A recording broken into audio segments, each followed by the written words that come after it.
El presidente de Estados Unidos, el demócrata Joe Biden, y su rival, el ex mandatario republicano Donald Trump, evitaron estrecharse la mano al iniciar el primer debate electoral televisado de las elecciones del próximo 5 de noviembre. Veamos cómo se desarrolló.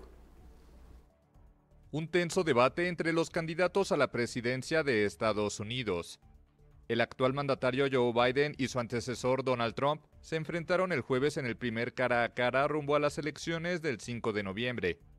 Trump se plantó con su característica seguridad y puso en aprietos a un Biden titubeante y con voz ronca que recurrió a los ataques personales contra su rival. El encuentro, organizado por la cadena CNN, se centró en migración e inflación, pero los candidatos no perdieron la oportunidad de atacarse sobre otros temas. El demócrata recordó que su oponente es un delincuente convicto, por ser declarado culpable en un caso de pagos ocultos a una exactriz porno. Mientras que Trump atacó a Biden sobre su edad, aunque solo tiene 3 años menos. El republicano incluso lo desafió a someterse a un test cognitivo. Analistas coincidieron en que la capacidad de Biden, de 81 años, para asumir un nuevo mandato en la Casa Blanca acaparó la conversación. A Biden no le bastaba empatar, necesitaba un triunfo decisivo para ganar impulso y reducir los cuestionamientos sobre su edad. Pero hoy, su lenguaje no verbal y movimientos lentos van a incrementar la especulación sobre si tiene la edad o la fuerza para otro mandato. Trump describió a Biden como un hombre débil para ser presidente, asegurando que la invasión rusa de Ucrania no habría ocurrido si Estados Unidos tuviera un líder. El magnate también se mostró muy crítico con los miles de millones de dólares que Washington ha brindado a Kiev para hacer frente a Moscú. Mientras que Biden acusó a Trump de mentir al afirmar que la migración irregular estaba provocando un aumento de la delincuencia, asegurando que no hay datos que respalden esa aseveración. Bueno, sin duda un día crucial el de ayer para captar la atención de los no convencidos. Para analizar en detalle cómo transcurrió este debate presidencial, está con nosotros el internacionalista y periodista Alejandro Linares Mendoza. Alejandro, feliz día, un placer saludarte, bienvenido y bueno, feliz día del periodista para ti.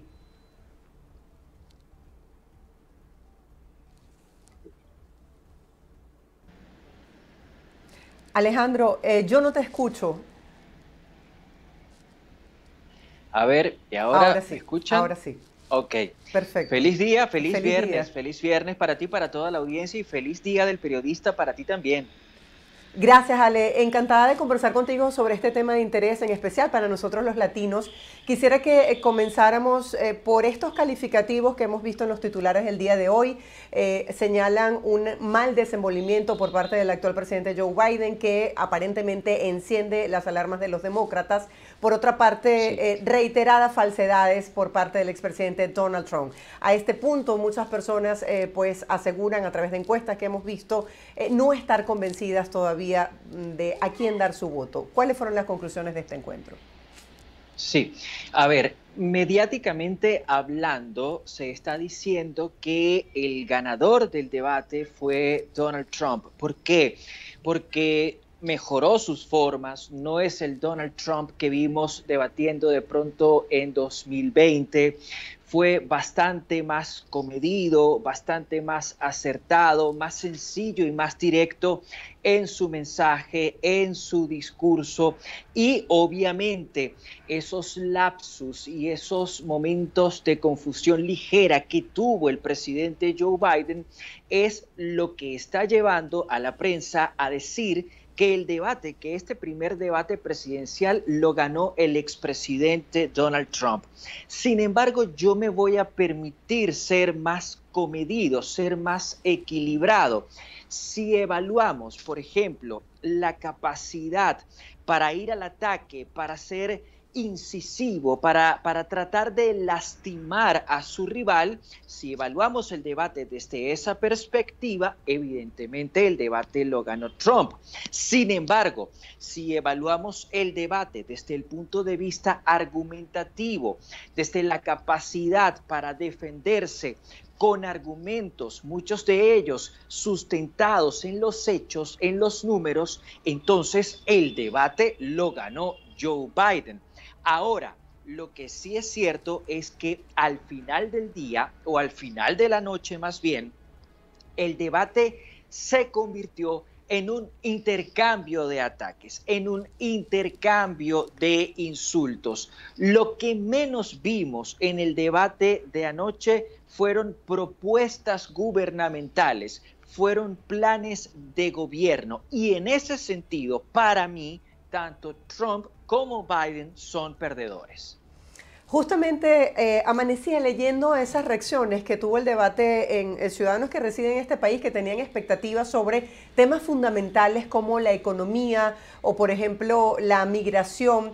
Y quisiera que profundizáramos en esta materia, de esos temas de interés para la comunidad hispana. ¿Qué se dijo? ¿Qué se abordó? Porque la gente esperaba más propuestas que descalificativos. Claro, para la comunidad hispana, el tema migratorio, el tema de qué se hará desde la presidencia con los migrantes, sobre todo con los migrantes indocumentados, es un tema clave, es un tema esencial. En el caso del debate de anoche, Trump estuvo presionando en todo momento, constantemente, por llegar a ese issue, por llegar a ese tema. De hecho, en una ocasión, el presentador o uno de los dos presentadores del debate de anoche tuvo que frenar a Donald Trump y decirle: presidente, el tema de la migración lo vamos a tocar más adelante. Trump estuvo presionando para llegar a ese terreno, para llegar a ese campo, porque sabe que la gestión de Joe Biden no ha sido la más óptima en términos migratorios. Incluso Trump atacó y trató de causar daño, trató de causar dolor, afirmando que Joe Biden básicamente había abierto las fronteras de los Estados Unidos y estaba permitiendo la llegada a Estados Unidos de criminales y de personas con problemas mentales. ¿Por qué hace Trump esto? Lo repito, porque realmente la política migratoria de Biden no ha sido la más acertada, no ha sido la más óptima. Ciertamente Estados Unidos está atravesando por una crisis migratoria, sobre todo a través de la frontera sur, pero Trump también lo dice porque sabe que ese tema, el de la migración, es muy importante para la comunidad hispana. Ahora bien, Biden no se quedó con el dardo, él contragolpeó recordando aquella política de mano dura que implementó el presidente Donald Trump, sobre todo a finales de 2017 y durante el año 2018, una política que incluso llevó a separar a familias completas. Bueno, estamos a meses de las elecciones presidenciales en este país. Para esas personas que todavía están indecisas y que estaban esperando en este encuentro del día de ayer poder tener sus ideas más claras para saber a quién dar su voto, ¿cuál piensas tú que fue el resultado de esta participación? Es decir, ¿con quién conectaron ambos candidatos? Yo creo que estas personas muy seguramente quedaron en la misma posición en la que estaban antes del debate y van a esperar el segundo debate, porque el día de ayer lo que vimos lamentablemente fue más de lo mismo, fue un presidente que intenta repetir en la Casa Blanca, un expresidente que procura venir al despacho oval y ambos en la persecución de sus intereses lo que hicieron fue atacarse, lo que hicieron fue repetir las verdades o más bien sus verdades. Biden intentó hacer gala, exhibir los logros que ha obtenido en algunos rubros, presentando, vuelvo a decirlo, números, presentando cifras, y Trump jugó a lo que sabe jugar, jugó a los bulos, jugó a la exageración, jugó a las informaciones falsas y jugó al ataque. Si analizáramos, por ejemplo, ese lenguaje no verbal, que es la expresión corporal que muchas veces dice más que las palabras, pudiésemos profundizar en algunos puntos de interés durante la entrevista que incluso son imágenes que se hicieron virales y que también ha dado pie a, de alguna manera, buscarle un tono jocoso a lo que fueron momentos incómodos durante el debate? Sí, bueno, evidentemente hubo instantes que fueron bien, bien polémicos, pero otros que incluso más que polémicos resultaron risibles. Por ejemplo, cuando los presidentes se acusaron mutuamente de ser niños, o cuando los presidentes se acusaron mutuamente de ser delincuentes, realmente para ser dos personas que están esperando ocupar una de las posiciones de poder más importantes en el mundo, lo que presentaron, lo que exhibieron el día de ayer fue bastante carente de contenido. Y esto lo quiero decir a pesar de las críticas que me pueda ganar. En mi opinión, fue un debate bastante carente de contenido. Y en cuanto al lenguaje no verbal, lo decía al principio de la conversación, Trump ha aprendido a guardar las formas, Trump ha aprendido a escuchar al otro, o por lo menos a darle a entender a la audiencia que está escuchando al otro antes de responder. Anoche pudimos ver a un Trump menos virulento que el que vimos durante la campaña de 2016 y menos virulento que el que vimos durante la campaña de 2020. Y en el caso de Joe Biden, entre otras cosas, tenía la misión, el cometido de aprovechar este primer debate para lavar o limpiar las dudas que pudiesen haber con respecto a su edad. Sin embargo, esos instantes, esos segundos en los que se quedaba pensativo, en los que se quedaba como viendo hacia el infinito, eso muy seguramente le restó puntos y no le permitió lograr el cometido que pretendía alcanzar la noche de anoche. Ahora, ¿qué debemos aprender en materia comunicacional sobre lo que se puede corregir para un segundo debate? Porque en medio de temas tan complejos como la guerra entre Israel y Hamas, o lo que está ocurriendo en Ucrania, o la propia economía de los Estados Unidos, o el tema migratorio, veíamos estos descalificativos que tú señalas, y la gente tenía como la expectativa de que realmente se iba a llegar a este debate para poder ofrecer propuestas concretas y debatir sobre esas propuestas. Entonces, si aprendimos una lección de lo que fue este primer encuentro, donde de paso ni siquiera se saludaron en tono de respeto al iniciar este debate, ¿qué pudiésemos mejorar para un segundo encuentro?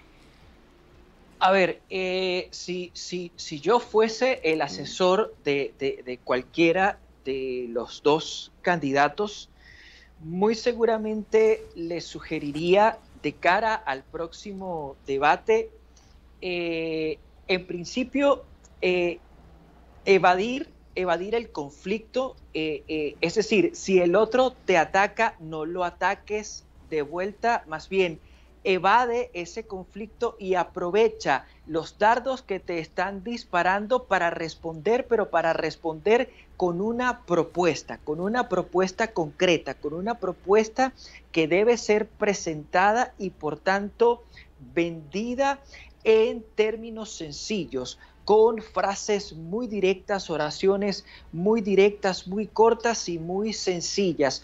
Yo le diría a mi candidato, si fuese asesor bien de Trump, bien de Biden, le diría: no seas reactivo, es decir, no reacciones a los ataques, sé más bien propositivo y vende las propuestas de manera sencilla, de manera concreta, con mensajes muy cortos y muy directos. ¿Y esto por qué? Porque hay que recordar que durante los debates presidenciales, al menos en Estados Unidos, cada candidato tiene un tiempo limitado. tiene un tiempo de 1 minuto, minuto y medio, 2 minutos. Y ese tiempo tiene que ser aprovechado al máximo para poder presentarse ante la audiencia, ante los electores, como la mejor opción posible. Por lo tanto, hay que buscar la manera de optimizar el mensaje y de que ese mensaje llegue de manera clara a la mayor cantidad de gente posible en el menor tiempo posible. Sí, los ojos, por lo menos de quienes residimos aquí en Estados Unidos, estaban ayer centrados en lo que fue este debate presidencial. Quisiera conocer tu opinión sobre cómo reseñaron distintos medios de comunicación de acuerdo a sus líneas editoriales el resultado de este debate, porque siempre en campaña se busca conectar con la emocionalidad de los ciudadanos. Entonces, quisiera conocer justamente eso, las reacciones y cómo titularon lo que fue este debate del día de ayer. Sí, bueno, nosotros no podemos olvidar que en Estados Unidos los medios tienen una línea muy puntual, una línea muy específica. Yo no voy a mencionar nombres para no meternos en problemas, claro, pero hay cadenas que son abiertamente conservadoras y abiertamente pro-Trump o pro-republicanos. Y hay otras cadenas muy poderosas también que son más progresistas, más liberales y que por lo tanto son más pro-demócratas. En función de esas líneas, cada cadena está presentando su narrativa.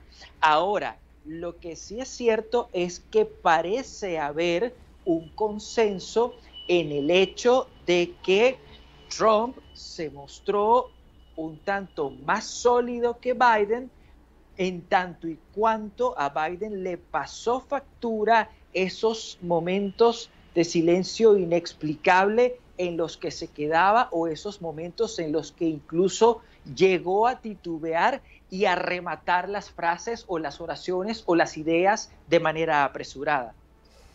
Alejandro, tú que eres internacionalista y además tienes la visión ecuánime del periodista, quisiera que habláramos un poco acerca de los antecedentes. ¿Qué tan importante es un debate para debilitar o fortalecer la figura de un candidato presidencial en el mundo?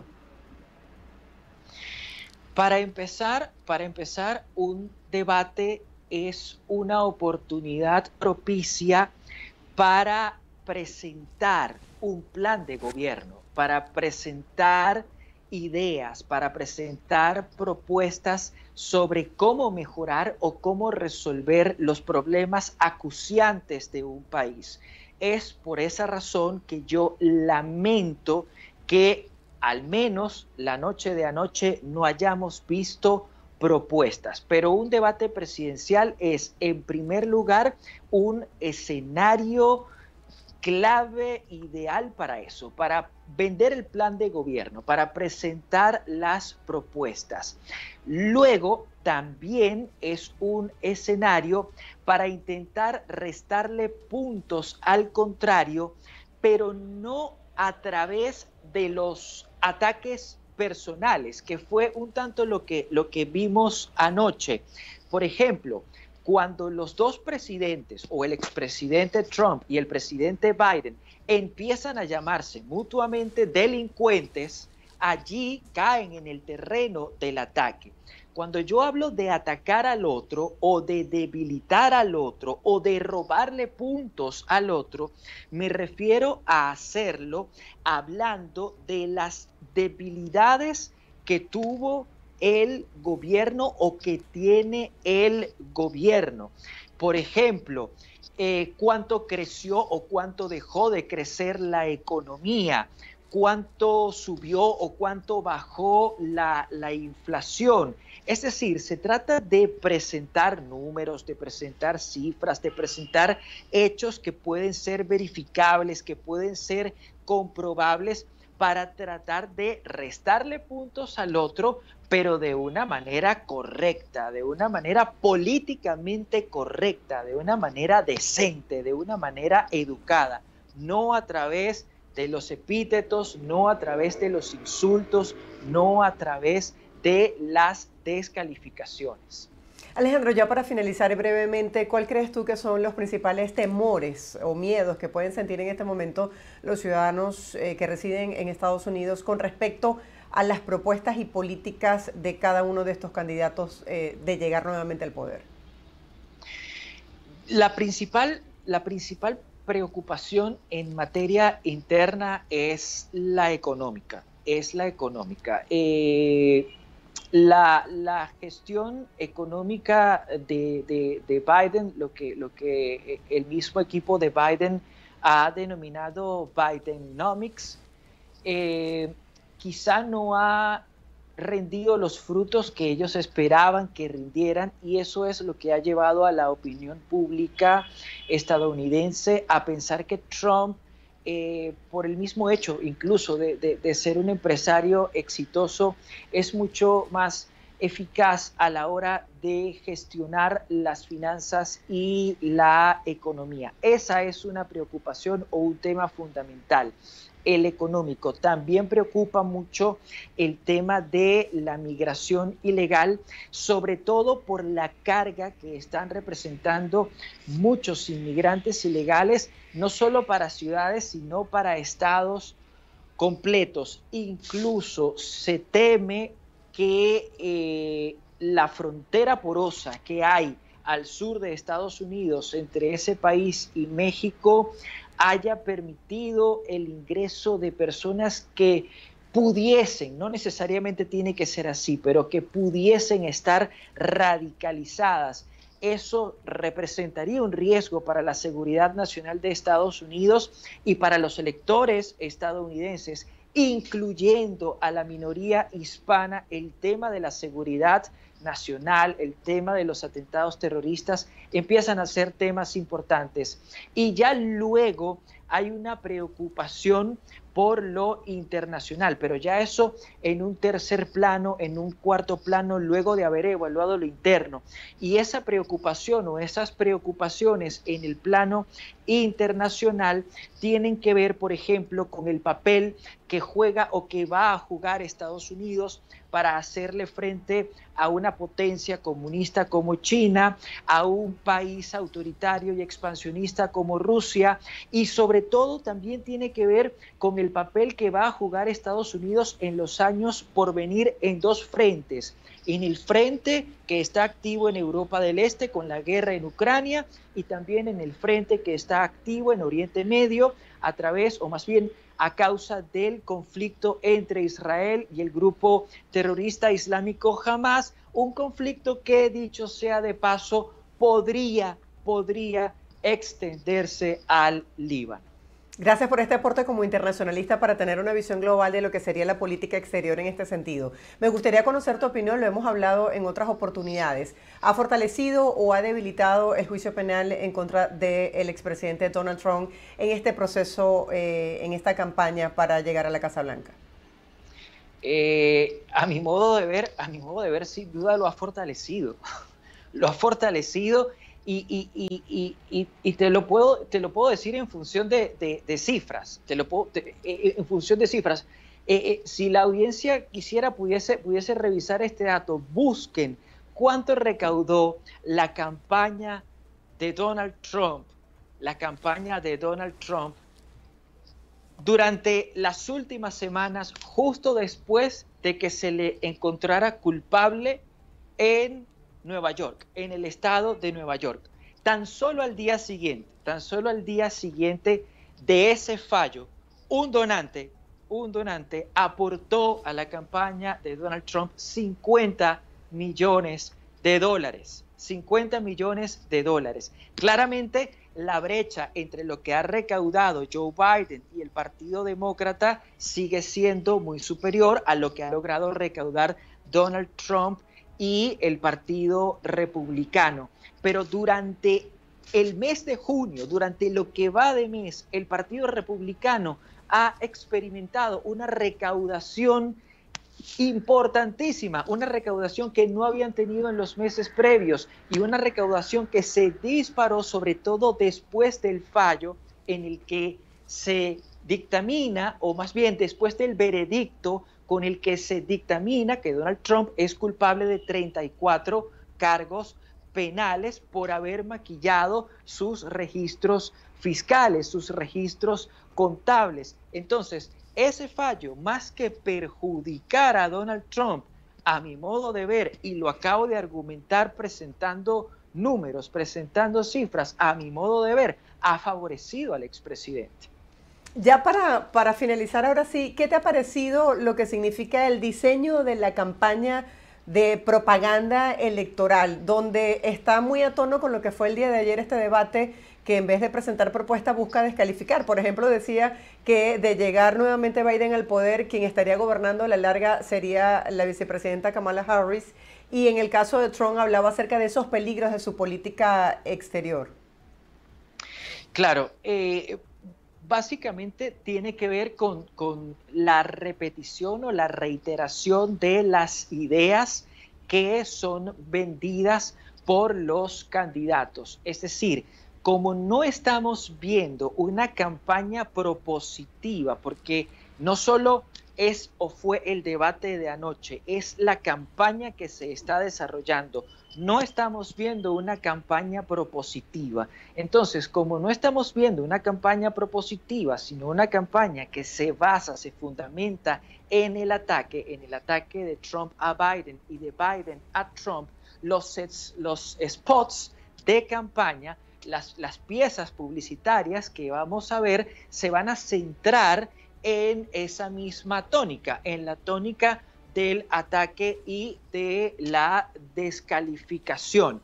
Ahora, en cuanto a la idea que plantea, por ejemplo, la campaña de Trump, de que quien gobernaría eventualmente no sería Biden, sino Kamala Harris, realmente eso no es un descubrimiento. O sea, el equipo de campaña de Trump al decir eso, y el mismo Trump al decir eso, si es que lo dice en algún momento, en algún meeting, no estaría descubriendo el agua tibia, porque cuando se escoge a Kamala Harris para ser vicepresidente, para ser fórmula vicepresidencial de Joe Biden, se escoge no solo porque su condición étnica y porque su historia de vida la conectaba con la minoría afroamericana, pero también con la minoría hispana, sino que se le escogió porque por ser una mujer avesada en términos políticos o avesada en la vida política y por ser una mujer joven, muy seguramente iba a ser ella quien tuviese un papel preponderante en la actual Casa Blanca. Hemos visto que en estos 4 años de gobierno, quizá por lo errático que ha podido llegar a ser Biden en algunos asuntos, Kamala Harris no ha tenido ese rol protagónico y ha procurado mantenerse más bien en una posición secundaria, que básicamente es la posición que le corresponde al vicepresidente. Pero en un principio, en un comienzo, la idea era que Kamala Harris tuviese, incluso en la actual Casa Blanca, un rol activo, una participación mucho más activa, una presencia mucho más continua en la primera línea y no tanto en la retaguardia. De modo que cuando Trump o su equipo de campaña dicen que si Biden repite en la Casa Blanca, quien va a gobernar es Kamala Harris y no Joe Biden, lo que están haciendo es mostrarle a la opinión pública algo que ya los demócratas habían pensado desde el año 2019-2020, que fue el año previo a la elección y el mismo año de la elección. Alejandro, gracias por ser generoso con tu tiempo y por este análisis sobre lo que fue el debate presidencial del día de ayer. Estaremos pues analizando las reacciones que sigue generando este encuentro entre ambos candidatos presidenciales y por supuesto lo que será el próximo debate. Feliz fin de semana para ti. Gracias a ustedes, Marjorie. Siempre será un placer. Era nuestro compañero Alejandro Linares Mendoza, internacionalista y periodista, analizando temas que son noticia aquí en los Estados Unidos.